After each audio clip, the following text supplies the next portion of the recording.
Etong kanilang binasa hindi na maaring pasukan ng iglesyang itinayo ni Kristo noong unang siglo sapagkat yaoy wala na. Opo. Yun lang bahaging yun. Pero mabuti, itas-tas natin ang pagbasa bago doon sa bahaging yun. At itutuloy natin sa mga kasunod pa nung binasa nila. Nagkakamali si Ginoong Vito sa pagsasabi na ang mga tao ay pinapapasok namin sa iglesia na itinayo ni Kristo noong unang siglo. Hindi na maaaring pasukan ng iglesia na itinayo ni Kristo noong unang siglo sapagkat yaoy wala na. Opo. Kung inunawang mabuti ni Ginoong Vito ang lathala sa pasugo na lumabas noong Oktubre 1973 tungkol sa Iglesia ni Cristo na lumitaw noong 1914 dito sa Pilipinas, ay hindi itatanong kung doon kami ganib sa iglesyang itinayo noong unang siglo. Apasin po niyo mga kababayan, dito mismo kapatid na Michael, sa binabasa nilang bahagi ng pasugo. Sagot yun sagot kay Ginoong Vito. Ang napansin ko lang po kapatid na Rene, dito sa ginawa nitong manggagawa, nitong samahang di malaman ngayon kung ano pangalan, ang inuulit po niya at binasa niya, yun ngang sinasagot ni kapatid na Teofilo Ramos kung naunawaan nila ang sagot. Opo. At saka kung malinis ang kanilang budhi. Opo. Hindi na nila uulitin yung pagkakamali ni Ginoong Vito na sinasagot niya ni kapatid na Teofilo Ramos. Pansinin, napilit na sinasalo at pinagpatakpan ng mga manggagawa ni Manalo ang malaking pagkakamali na sinabi ng kanilang pahayagan na di umano'y yun daw ang pahayag ng tumutuligsa sa kanila na si Ginoong Vito. Aba, matindi rin namang manloko ang mga taong ito. Atin nga pong muling balikan ang nasabing pahayag ng kanilang pahayagan na sinulat ng isang Teofilo Ramos Sr. Ito ay mababasa sa isang labas ng pasugo, Mayo 1974, sa kolum na may pamagat na ang iglesyang itinayo ni Kristo. Ito ay sinulat ng isang Ginoong Teofilo Ramos Sr. Sa page 23 ay sinasabi ang ganito: narito ang ikalawang tanong ni Ginoong Vito, at sapagkat ang sino mang tao na walang itinatangi o pinipili ay kailangan pumasok kay Kristo o sa iglesia ni Kristo na itinayo ni Kristo noong unang siglo, na ito ang katawan niya, pinangunguluhan niya upang maligtas, at ito ay araw-araw ay binabasa ninyo sa Biblia. Kayo ba ng mga iglesia ni Kristo, kasama kayo Ginoong Ramos, ay nakapasok na o mga kaanib na sa iglesyang yaon na itinayo ni Kristo noong unang siglo na katawan niya at pinangunguluhan niya? Nagkakamali si Ginoong Vito sa pagsasabi na ang mga tao ay pinapapasok namin sa iglesia na itinayo ni Kristo noong unang siglo. Hindi na maaaring pasukan ng iglesyang itinayo ni Kristo noong unang siglo sapagkat yaoy wala na.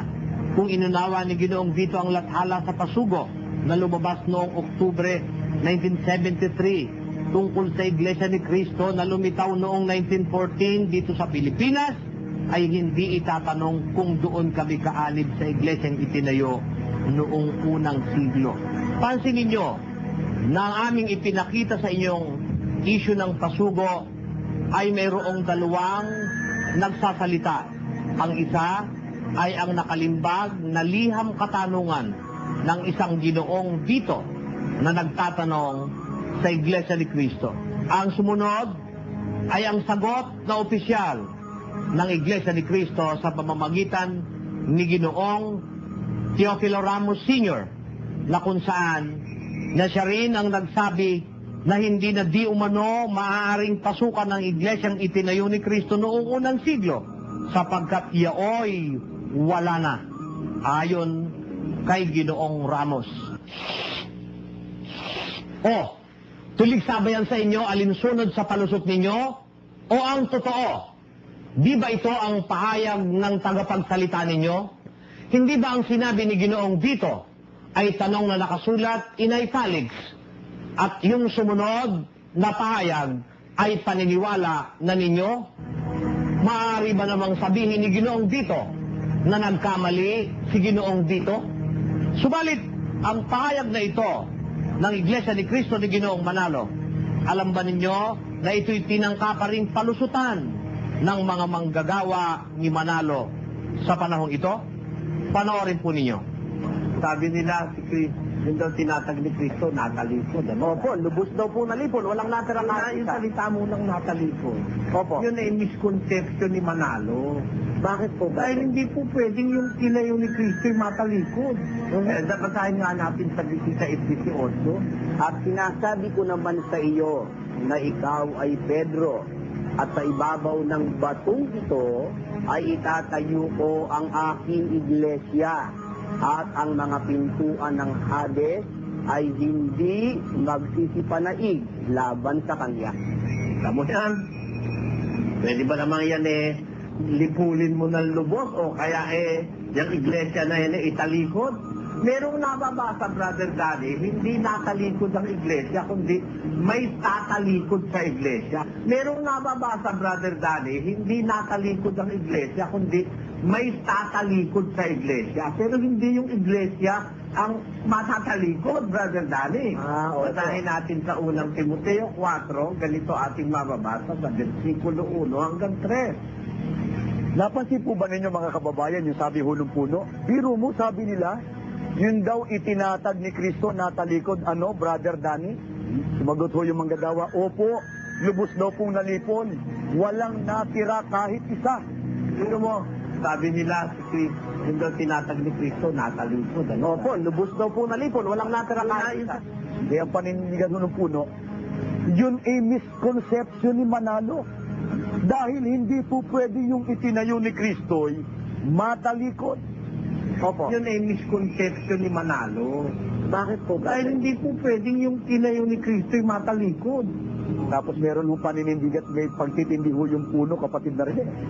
Merong mababasa o nababasa, Brad Danny, hindi natalikod ang iglesia, kundi may tatalikod sa iglesia. Merong nababasa, Brother Danny. Merong nababasa, Brother Danny, hindi natalikod ang iglesia. Saan? Saan? Saan? Pero pag ganong nababasa sa Biblia na hindi natalikod ang iglesia, wala nun na. Merong nababasa, Brother Danny, hindi natalikod ang iglesia, kundi may tatalikod sa iglesia. Merong nababasa, Brother Danny, hindi natalikod ang iglesia, kundi may tatalikod sa iglesia. Pwede ba naman yan lipulin mo ng lubos o kaya yung iglesia na yan italikod? Merong nababasa, Brother Danny, hindi natalikod ang iglesia, kundi may tatalikod sa iglesia.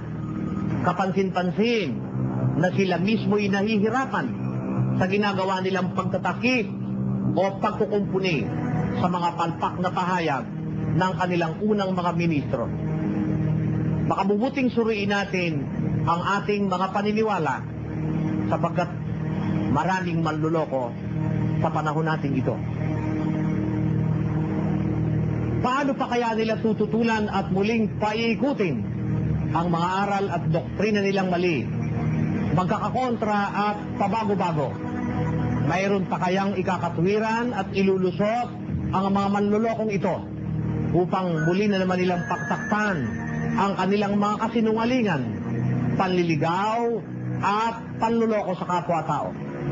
Ano naman po kaya ang sinasaad ng banal na kasulatan ukol sa mga ganitong klase ng ministro at tagapagturo daw ng isang samahan ng pananampalataya?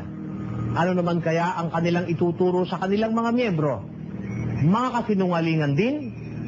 Itanong po natin kay Brother Eli ang isinasaad ng banal na kasulatan ukol sa mga bagay na ito.